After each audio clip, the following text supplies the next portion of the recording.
बिस्मिल्लाहिर्रहमानिर्रहीम। अस्सलाम वालेकुम वरहमतुल्लाहि वबरकातुहू। इस्लामिक विजडम पर आप सबको वेलकम है। आज हमारी वीडियो का जो टॉपिक है वो है कि रातों रात लखपति बने।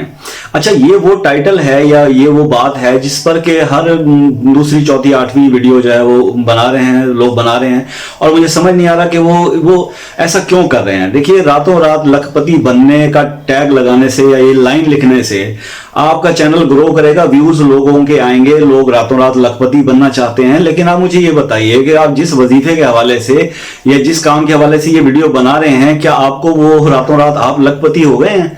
कि आप लोगों को बता रहे हैं कि यार ये वजीफा करें और रातों रात लखपति बन जाएं? खुदा के लिए मैं आपसे हाथ जोड़ के अपील करता हूं। बहुत सारे बुजुर्ग भी ये इस तरह की वीडियोस बना रहे हैं। देखिए, हमने अल्लाह को मुंह दिखाना है और कब बुलावा आ जाए कोई पता नहीं है।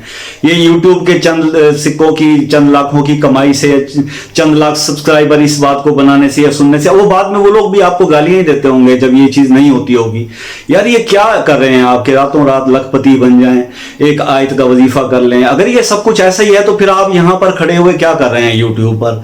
तो आप ये खुद ये करें और उल्टा गरीबों की मदद करें, लंगर चलाएं, आप लोगों की इमदाद करें, गुर्बत ही पाकिस्तान से खत्म हो जाए। चंद उलमा इकराम ही अगर ये अमल शुरू कर दें तो फिर जरूरत नहीं है कुछ करने की। देखिए, ये बात दुरुस्त नहीं है, मैं इससे एग्री नहीं करता। आप चाहे करते हो अमल, मैं किसी को बुरा भी नहीं कहता। हो सकता है कि उन्होंने जिस एहतमाम के साथ, जिस हुज्जत के साथ ये करने के लिए कहा, उस तरह का अमल हम ना कर पाते हो, हम गुनाहगार लोग हैं, तो वो इस वजह से वो समरात ना मिलते हों। क्योंकि मैंने ये खुद एक वाकया पढ़ा कि हजरत ख्वाजा मोइनुद्दीन चिश्ती अजमेरी, जो हिंद के बहुत बड़े हस्ती हैं, ताजदार हिंद भी कहा जाता है, उन्होंने औलिया कराम के सर का ताज हैं, तो उनके बारे में एक ये वाकया है कि जब उनकी वफात हो गई और दुनिया से चले गए, तो उनके जो खास खादिम खास थे, उन्होंने बताया कि ख्वाजा मोइनुद्दीन चिश्ती अजमेरी रहमतुल्लाह अलैह का लंगर बहुत मशहूर था, बहुत लंगर चला करता। तो अभी वो दुनिया की सबसे शायद बड़ी देग जो है वो उन्हीं की दरबार पर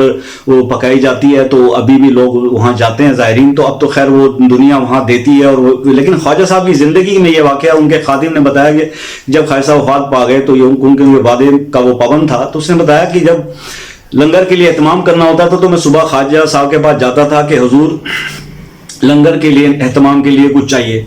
तो ख्वाजा मोइनुद्दीन चिश्ती अजमेरी रहमतुल्लाह अलैह अपना मुसल्ला उठाते थे तो उसके नीचे खजाने अल्लाह के पड़े होते थे।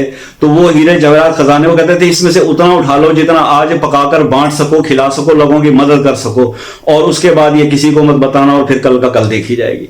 तो वो अल्लाह के वो वली थे जिनको अल्लाह पाक ने ये जो है फजीलतें अता की हुई थी। तो हम लोग बहुत गुनाहगार हैं, हम उतने वो चीजें हम नहीं कर सकते। लेकिन बहरहाल आप मायूस ना हो, मायूसी जो है वो अल्लाह ताला ने मना किया है। अल्लाह ताला फरमाता है कि मेरी रहमत से मायूस नहीं होना। तो कुरान में कहा अल्लाह पाक ने कि ला तक़नतू मिन रहमतिल्लाह। तो खैर, मैं आपसे एक चीज डिस्कस करूंगा, वो है इस्तग़फ़ार। इस्तग़फ़ार का वजीफा मैं एक आपसे शेयर करना चाहता हूं। इस्तग़फ़ार एक वजीफा नहीं, एक विर्द ज़बान होना चाहिए। देखिए, अल्लाह हम सब का राज़िक है और अल्लाह की सबसे पसंदीदा चीज़ ये है कि उसका बंदा उससे तौबा करे और इस्तग़फ़ार करे। अल्लाह चाहता है कि उसका बंदा अपनी की हुई गलतियों कोताहियों की मुझसे माफ़ी मांगे, और जिस वक्त वो माफ़ी मांगे अल्लाह राज़ी हो जाता है, उसको माफ़ कर देता है। तो मैंने रातों रात लखपति बनने का तो खैर मेरा एक्सपीरियंस नहीं हुआ जी।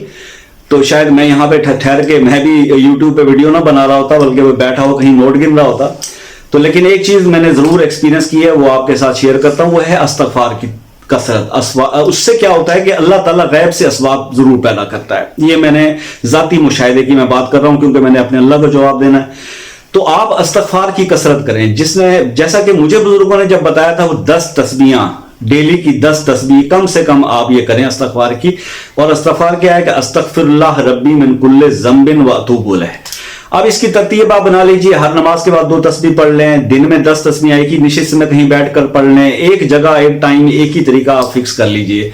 चंद दिन ये वजीफा कीजिए, अल्लाह पाक इस्तग़फ़ार की इस बरकत से आपसे राजी हो जाएंगे। और जब रब नाराजगी खत्म हो जाती है रब की, और रब राजी हो जाता है, तो फिर रब के तमाम खजानों के मुंह जो है वो अपनी मखलूक पर अल्लाह पाक खोल देता है। तो आपने सबसे पहले अपने राज़िक को राजी करना है। देखिए, नमाज की तो ये तो एक फर्ज है, نماز روزہ یہ تو فرض ہے ہم پہ، یہ اللہ کے، یہ ان چیزوں کے علاوہ اب جو باتیں آ رہی ہیں کہ پھر فرائض کی ادائیگی تو ہم نے کرنی ہے. مطلب ایک آدمی کی آپ ملازمت کرتے ہیں 9 to 5، تو وہ اس کے تمام رولز کو، اس ادارے کی ان چیزوں کو آپ پابندی نہیں کرتے تو پھر وہ آپ کو سیلری نہیں دیتا. لیکن یہ اللہ اتنا مہربان ہمارا رب ہے کہ اللہ پاک نہیں ان چیزوں پہ دیتا، پھر وہ اس کو زیادہ ہی شاید دیتا ہوگا جو اس کا نافرمان ہو. لیکن دیکھیے ہم نے فرما بردار بننا ہے، کیونکہ ہم نے پھر مرنے کے بعد اللہ کو منہ دکھانا ہے. تو نماز کی پابندی کیجیے، روزے کی پابندی کیجیے، جو شرعی احکامات ہیں ان کی. اس کے علاوہ آپ یہ تسبیح استغفار کی جب آپ شروع کریں گے، آپ دیکھیں گے چند دنوں کے اندر غیب سے ایسی چیزیں بندوبست ہو جائیں گی کہ آپ کا یہ لاکھوں پتی نہیں، آپ کروڑوں پتی بھی بن سکتے ہیں، آپ ارب پتی بھی بن سکتے ہیں. میرا رب چاہے تو کیا نہیں کر سکتا، اس کے ہاتھ میں سب خزانے ہیں، وہی سب دینے والا ہے، رب کے علاوہ کوئی دینے والا نہیں ہے. تو وہ کہتے ہیں نا کہ ایک سجدہ جسے تو گراں سمجھتا ہے 1000 سجدے سے دیتا ہے آدمی کو نجات. تو دنیا داروں کے آگے جھکنے سے بہتر ہے اللہ کے سامنے جھک جائیں، اللہ کو راضی کر لیں، آپ کے سارے مسئلے حل ہو جائیں گے. یہ استغفار کا وظیفہ ہے، اس کو شیئر کیجئے، عمل کیجئے. الحمدللہ سبحان اللہ، بہت فائدے اس سے ہوں گے آپ کو. اور آپ دعا کریں گے، اگر آپ اس وظیفے عمل کریں گے، آپ دعا کریں گے کہ یار گیلانی صاحب نے یہ جو وظیفہ بتایا ہے زبردست ہے. تو میں امید رکھوں گا کہ آپ اس پہ عمل کریں گے. اور فیڈ بیک سے مجھے آگاہ کیجیے گا کمنٹس کے اندر. ویڈیو کو لائک کیجیے، شیئر کیجیے تاکہ دوسرے لوگوں کا بھی بھلا ہو سکے. اس کے بعد اور ایسی اچھی ویڈیوز کے ساتھ آپ سے ملتے رہیں گے. اپنا سب کا خیال رکھیے گا بہت سارا. اللہ ہمیں اس کی توفیق عطا فرمائے. Thank you very much. السلام علیکم ورحمۃ اللہ وبرکاتہ.